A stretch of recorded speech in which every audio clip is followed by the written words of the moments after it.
बरं तू लावणीच्या बाबतीत मास्टर आहे, हो, बरोबर आहे. पण आता असं लोक म्हणतात. नाही आहे ना, त्याशिवाय तू सक्सेस नाही झाली ना. म्हणजे बैठकीची लावणी पण तू करते किंवा तुला लावणीचे अनेक प्रकार माहिती आहे, म्हणजे हो. त्याच्याविषयी तूच सांग. पण आता असं एक मतप्रवाह असतो की जितकं आपण शहरांपासून दूर जातो, अगदी ग्रामीण भागामध्ये जातो, तिकडे काही अश्लील पद्धतीची नृत्य लावणीच्या नावाखाली केली जातात. नाही, शहरात पण होतात. शहरात पण उलट होतात? शहरात जास्त होत असतील, हां, कारण अच्छा. ह्या ग्रामीण भागात ॲटलिस्ट पारंपरिक कलाकार आहेत. हो. म्हणजे अहमदनगरला तुम्ही गेलात किंवा पुण्याजवळ वगैरे तुम्ही हां, गेलात, तर जे पारंपरिक लावणी करणारे कलाकार आहेत, हां, ते हे सगळं करणारच नाहीत, कारण त्यांना परंपरेची जोड आहे.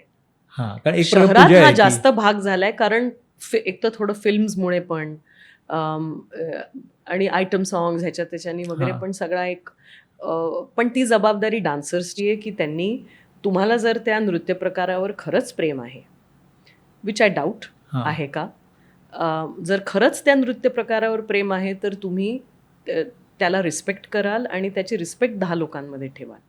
डायल्यूट करायला तर काय, तुम्ही कितीही पाणी घालत राहाल, ते दूध तितकंच डायल्यूट होत राहील, असं आहे.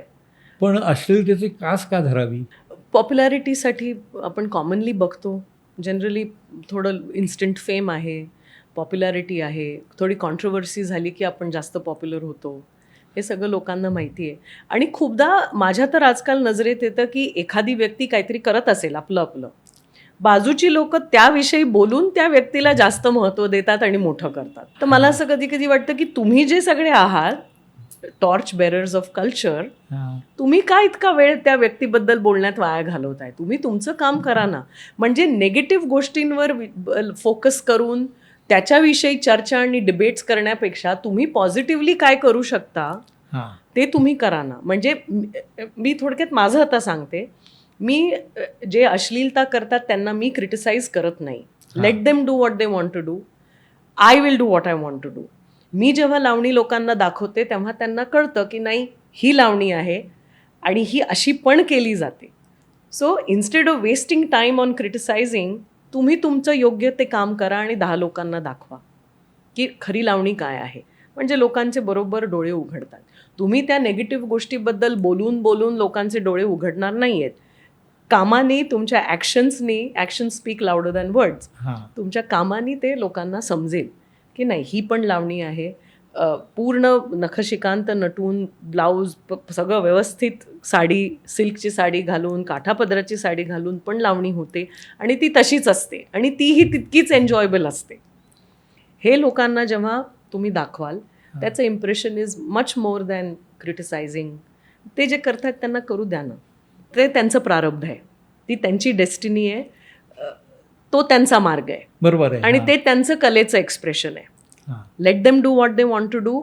ऑडियन्सला कळतं काय बघायचं काय नाही, काय कन्झ्युम करायचं आपल्याला माहिती आहे, बरोबर आहे. हे हां, की नाही. हां. 10 टूथपेस्टच्या ब्रँड्स आहेत मार्केटमध्ये, पण आपल्याला जी टूथपेस्ट हवी तीच आपण घेतो की नाही.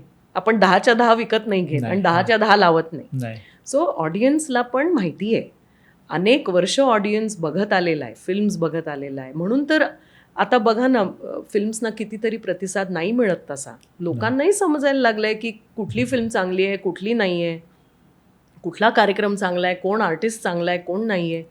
Audience is not foolish. नाही, बरोबर आहे. असं म्हणणं की नाही लोकांना हेच हवं, हे चूक आहे, हे साफ चूक आहे.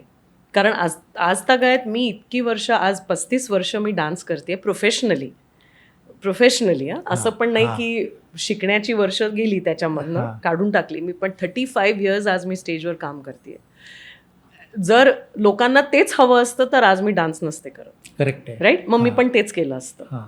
पण नाही, ज्या अर्थी इतके वर्ष मी काम करते, कार्यक्रम करते, त्या अर्थी लोकांना हेही बघायचं आहे. सो ह्याचा तुम्हाला कॉन्फिडन्स असला पाहिजे. मराठी मनोरंजन सृष्टीमधील मालिका, चित्रपट, नाटक तसेच कलाकारांबद्दलच्या नवीन अपडेट्स जाणून घेण्यासाठी नक्की सबस्क्राईब करा इट्स मज्जा मराठी या आपल्या नवीन यूट्यूब चॅनलला.